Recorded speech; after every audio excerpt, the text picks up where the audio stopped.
श्री आदि सागर महाराज की, आचार्य श्री महावीर कीर्ति महाराज की।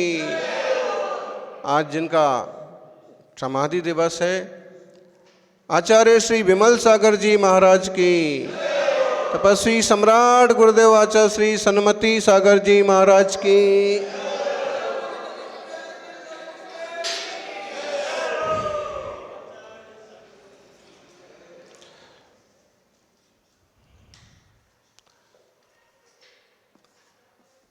विमल ही तन मन, विमल ही जीवन, विमल ही जिनका नाम है, ऐसे गुरुवर विमल सिंधु को बारंबार प्रणाम है।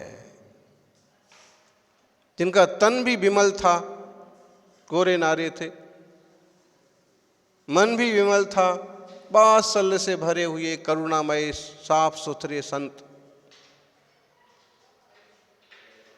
सारा जीवन जिनका विमल था, कोई मल, कोई कलंक, कोई क्लेश, कोई लेना देना, कोई जंजाल, बस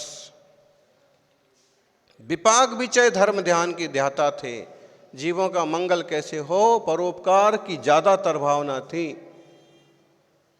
लोगों का मार्गदर्शन करते थे, एक एक आदमी को उन्हें धर्म से जोड़ा, कुधर्म के रास्ते नहीं जाने दिया। ऐसे और जिनका नाम ही विमल सागर हुआ। एक इकलौते अद्भुत संत हैं जिनके जीवन में नाम परिवर्तन बहुत बार हुआ। बचपन में वो नेमी कहलाते थे, और भी कुछ कहलाते होंगे, गांव के नाम, और बड़े हुए तो नेमी चंद्र कहलाने लगे। पढ़ाई लिखाई के बाद नेमी चंद्र शास्त्री बन गए, फिर वचन करने लगे, विधान करवाने लगे, पंडित नेमीचंद्र शास्त्री हो गए। फिर ब्रह्मचारी नेमीचंद्र हो गए आचार्य महावीर कीर्ति जी से। फिर आचार्य महावीर कीर्ति जी से शुल्लक दीक्षा ली, और नाम क्या रखा गया? क्या नाम था शुल्लक अवस्था में? बताइए, यही पता नहीं है? नहीं पता, हमको भी नहीं पता। वृषभ सागर, शुल्लक वृषभ सागर। और फिर जब एलक दीक्षा हुई तो उनका नाम रखा गया सुधर्म सागर। फिर मुनि दीक्षा हुई तो नाम रखा गया विमल सागर। और उनकी विमलता अद्भुत थी। कहते हैं आचार्य महावीर कीर्ति जी ने कहा कि जब वह संपत जी, जब वह मांगी तुंगी में विराजमान थे और बुआ के साथ आए थे नेमी चंद्र, और जाने लगे महीने भर बाद, तो महाराज ने कहा क्यों जाते हो? तो उन्होंने कहा कि महाराज जी आप जानते तो हो, राशन पानी जो कुछ था वो सब खत्म हो गया, जाना पड़ेगा। तो महाराज जी ने कहा अरे भाई भले गर्म पानी पिला, लेकिन यहीं रुक। ऐसा उनके प्रति स्नेह भाव था। और जो उनकी विधि वाली बात आती है कि आचार्य महावीर कीर्ति जी की विधि नहीं मिली एक बार, और वहाँ पहुँचे बुआ के साथ नेमी। उन्होंने बुआ से कहा कि देखो अपन इंदौर से आम लाए हैं, तो पड़गाहन में आम ले लो। तो बुआ ने कहा अरे भाई कोई आम से कोई पड़कता है? तो नहीं हुआ पड़गाहन। दूसरे दिन कहा कि देखो आज महाराज की विधि नहीं मिली, अब आम से ही पड़गाहेंगे। तो आम से पड़गाहन किया, पड़गाहन हो गया। अब महाराज जाने लगे, आहार शुरू नहीं किया, और तो उनसे कहा, बुआ से कहा कि आहार में सबसे पहले आम चलाना था। आम चलाया, तब जाके उनका आहार हुआ। तो ऐसे वो शुरू से बड़े ज्ञानी या विवेकी थे।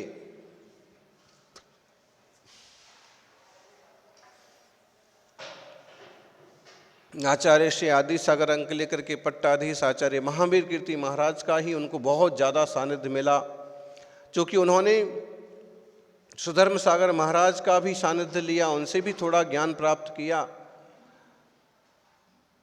और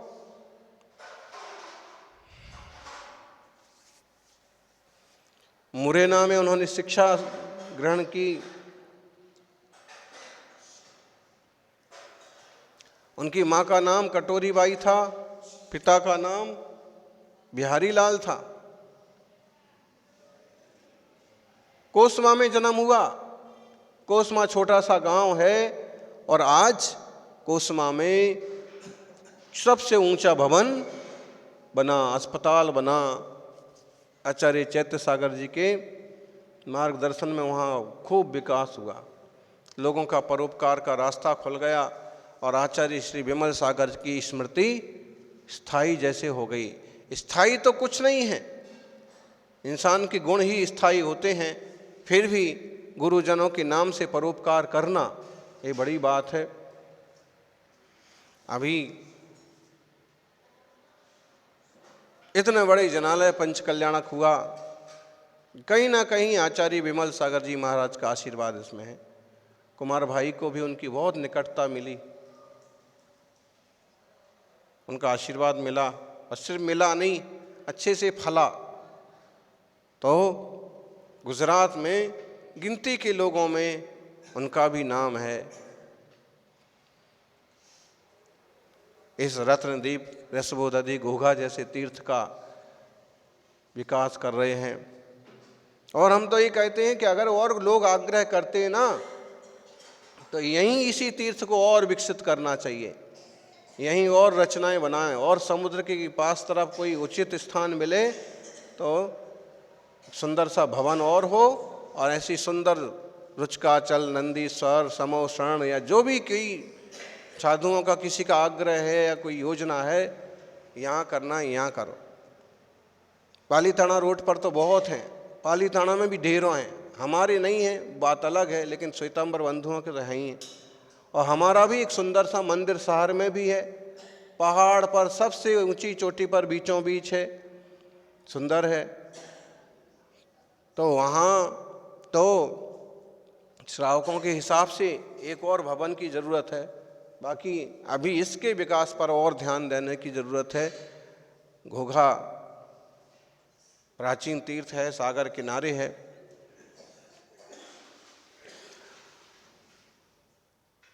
तो ऐसे आचार्य विमल सागर जी महाराज, जिन तीर्थों पर बहुत ज़्यादा चतुर्मास किए, विहार किए, रक्षा का, सुरक्षा का हमेशा प्रयास किया।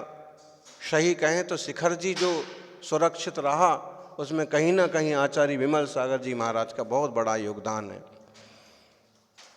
सौभाग्यशालियों, अद्भुत ज्ञानी थे आचार्य महाराज, और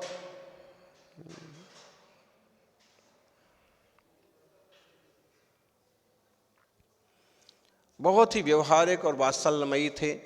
वो अपनी बड़ी साधना करते थे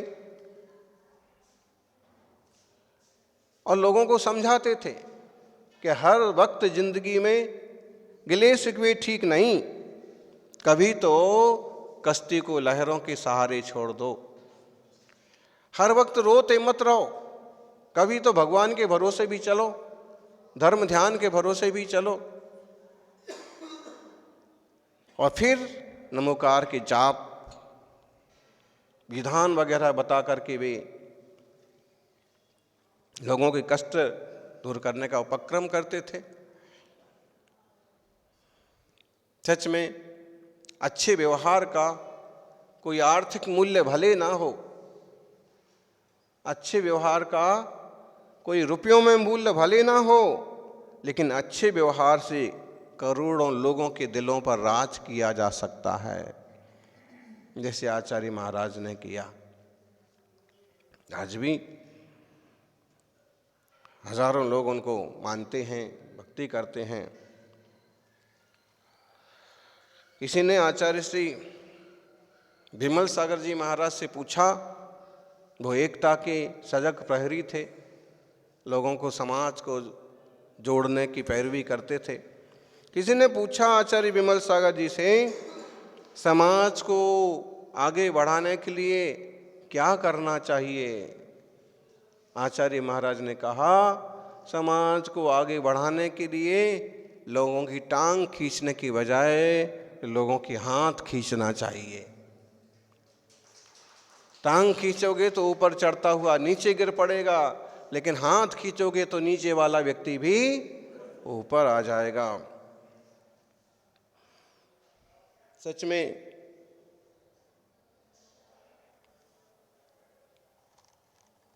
गंभीर व्यक्तित्व के धनी आचार्य श्री थे। कहकर सोचना और सोचकर कहना, इतने से व्यक्ति का व्यक्तित्व बदल जाते हैं। कहकर सोचना और सोचकर कहना, इतने से ही इंसान बदल जाते हैं।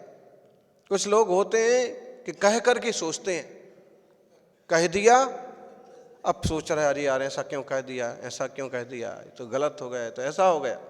और कुछ लोग ऐसे होते हैं जो सोच करके कहते हैं, और जब सोच करके कहते हैं तो कभी गलत नहीं होता। सोच करके, कर करके सोचना और सोच करके करना, इससे इंसान की दशा और दिशा बदल जाती।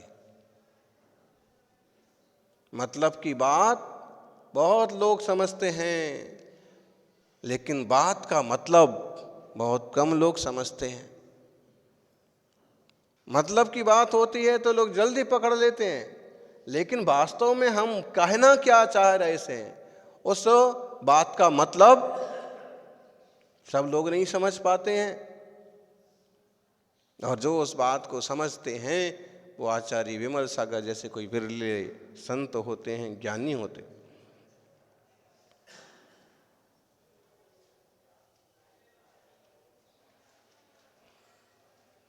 भाषा संभालिए। भाषा शरीर का एक ऐसा अंग है जो दिखता तो नहीं। भाषा शरीर का एक ऐसा अंग है जो दिखता तो नहीं, लेकिन उससे इंसान की पहचान हो जाती है कि किस टाइप का आदमी है।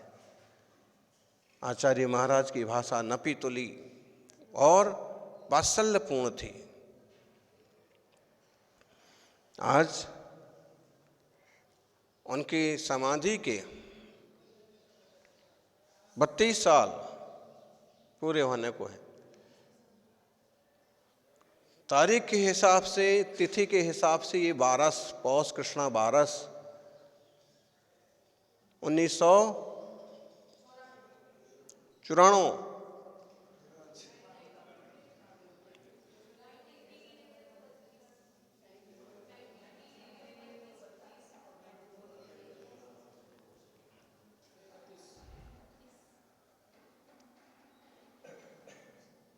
और तारीख के हिसाब से 29 दिसंबर, और उन्होंने समाधि साधी थी। सच में भी औरों के दुख में हंसने वाले नहीं थे, वे औरों के दुख में हंसते नहीं थे, दुखी लोगों के कष्टों को मिटाने का काम करते थे। इसलिए वो इतने संत कहलाए, इतने बड़े संत कहलाए। उनकी अद्भुत श्रद्धा अपने गुरुजनों के प्रति भी थी, तीर्थों के प्रति भी थी, और पूरे समाज के प्रति अद्भुत वात्सल्य था। वेद विज्ञान के धनी थे। खुद रात्रि भर ध्यान करना, जाप करना उनकी अपनी रुचि में शामिल था, और तत्वज्ञानी सत्पुरुष भी थे। अक्सर कर लोग उनकी गंभीरता को समझ नहीं पाते, नहीं समझ पाए, और बातें बनाने लगते हैं कि महाराज तो बस परोपकार करते रहते थे। लेकिन विपाक विचय धर्म ध्यान, अपाय विचय धर्म ध्यान और आज्ञा विषय, ये भी तो ध्यान ही है संसारी जनों के लिए। अच्छा सोचना, जीवों का परोपकार सोचना, ये भी तो एक तरह का इस तरह से देखें तो उन्होंने श्रवण परंपरा में एक बहुत बड़ी भूमिका निभाई। आचार्य पुष्पदंत जैसे, विमल सागर, विराग सागर जी जैसे, चैत्य सागर जैसे साधु संत, भरत सागर जी जैसे समर्पित शिष्य उन्होंने तैयार किए और उनके माध्यम से आज श्रवण धारा निरंतर वर्धमान है। विजयमती माता जी उनकी वो वरिष्ठ शिष्या हैं जिन्होंने अथाह ज्ञानार्जन किया, अनेक साधु संतों तकों को पढ़ाया, बहुत अच्छा साहित्य सृजन किया और उपेक्षित पड़े तमिलनाडु जैसे क्षेत्र में उन्होंने जिन शासन की अत्यंत प्रभावना की और प्रथम गणनी आर्यिका विजयमती के रूप में प्रसिद्धि पाई और अंततः श्रवण बेलगोल बाहुबली गोमटेश्वर के चरणों में उन्होंने उत्तम समाधि साधी।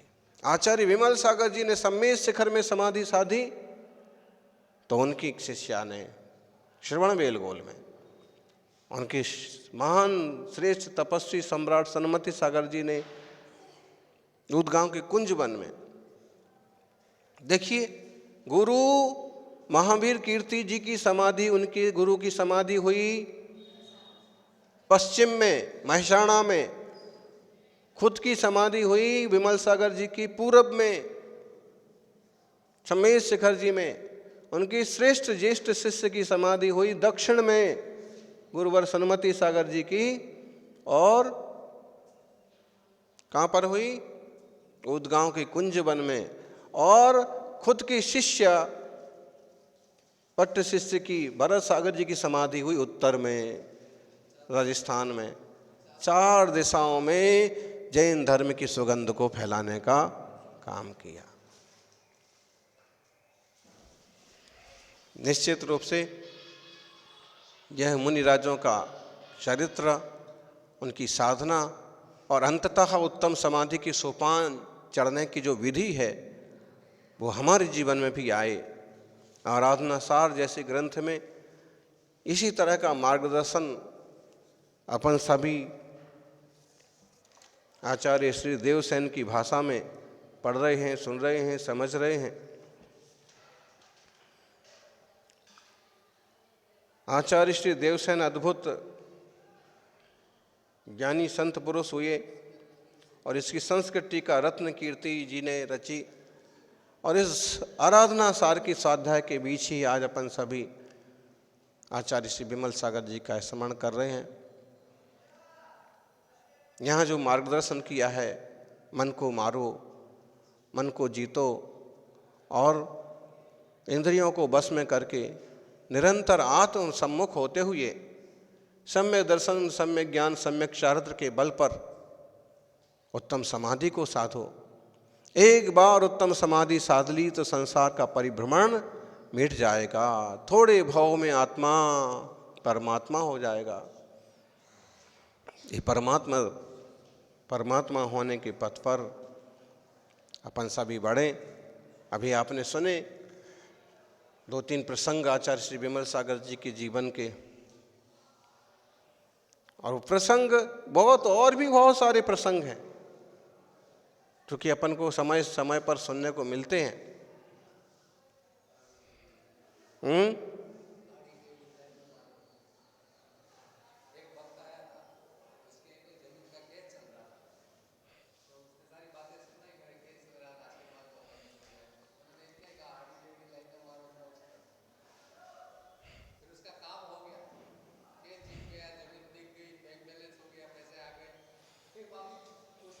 बहुत सारे प्रसंग हैं, सबके जीवन के भी हैं, जो जो उनसे जुड़े, जो उनके निकट गए। कल्याण जी दर्शन किए? अरे वाह!